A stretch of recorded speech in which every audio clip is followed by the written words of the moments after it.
એ સાઉથમાં ચાલ્યું નહીં. 370ની કલમ નાબૂદી એ બહુ મોટું ઐતિહાસિક પગલું છે, પણ એની અસર વોટમાં પરિવર્તિત થાય એવું પણ ન લાગ્યું. એટલે સ્થાનિક મુદ્દાઓએ બહુ જ મોટી અસર કરી.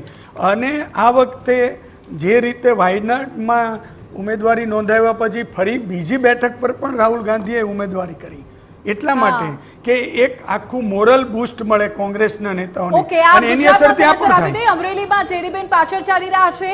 ગાંધીનગરની વાત કરી લઈએ. અમિત શાહ 4 રાઉન્ડના અંતે લગભગ 1.5 લાખની લીડને ક્રોસ કરી દીધી છે. 1.65 લાખ મતથી આગળ ચાલી રહ્યા છે અમિત શાહ. 4 રાઉન્ડના પરિણામો સામે આવ્યા છે કે જેમાં ગાંધીનગર બેઠક પરથી 1.65 લાખ મતથી અત્યારે અમિત શાહ આગળ ચાલી રહ્યા છે. તો આ ગુજરાતને લઈને સતત વિગતો પડી રહી છે. પ્રગતિબેન, આપને સવાલ છે. જેનીબેન પાછળ ચાલી રહ્યા હોવાના અમરેલીથી સમાચાર સામે આવ્યા. જેનીબેન અલગ અલગ માધ્યમોમાં એવું કહેતા સાંભળવા મળ્યા હતા કે બીજા કોઈની ખબર નહીં, પણ ગેની ને જેની તો જશે. તમે હજુ શ્યોર છો?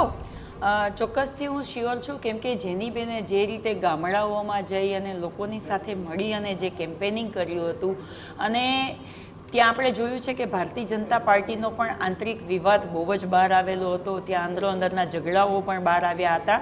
અને જેનીબેનનો બહોળો અનુભવ છે. ત્યાંના જિલ્લા પંચાયતના પ્રેસિડેન્ટ પણ રહી ચૂક્યા છે. એમના ફાધર ત્યાંથી સાંસદ પણ રહી ચૂક્યા છે, એમએલએ પણ રહી ચૂક્યા છે. એટલે એમનો રાજકીય અનુભવ પણ ઘણો બધો હતો. અને ત્યાંના તમામ લોકોએ જેનીબેનને વધાવી લીધા હતા. આ રૂઝાનમાં ભલે થોડા ઘણા પાછળ ચાલી રહ્યા હોય, પણ આગળના રૂઝાનમાં તમે જોજો જેનીબેન પણ હેટ્રિક કરવાના છે. આ વખતે મેં પહેલાં કહ્યું એમ કે ગુજરાતમાં ડબલ ડિઝિટમાં કોંગ્રેસ પાર્ટી આવશે. અને આ ઇલેક્શનમાં કોંગ્રેસ પાર્ટી પહેલેથી કહેતી આવી હતી કે આ તાનાશાહીઓ અને અહંકારીઓની સામે લોકશાહી અને લોકતંત્રને બચાવવા માટેનું ઇલેક્શન છે, અને જનતાએ લોકશાહીને બચાવવા માટે વોટિંગ કર્યું છે. ગુજરાતની અંદર આ ભારતીય જનતા પાર્ટીઓ બહુ વધારે પડતા ઓવર કોન્ફિડન્સમાં રહ્યા હતા કે ગુજરાત તો અમને મત આપશે જ.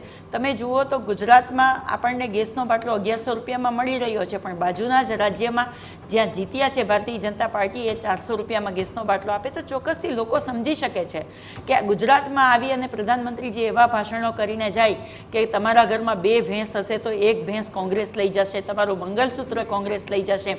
કોંગ્રેસ પાર્ટી 57 વર્ષ સુધી સત્તામાં રહી છે, ક્યારેય કોઈના ઘરમાંથી કંઈ છીનવ્યું નથી.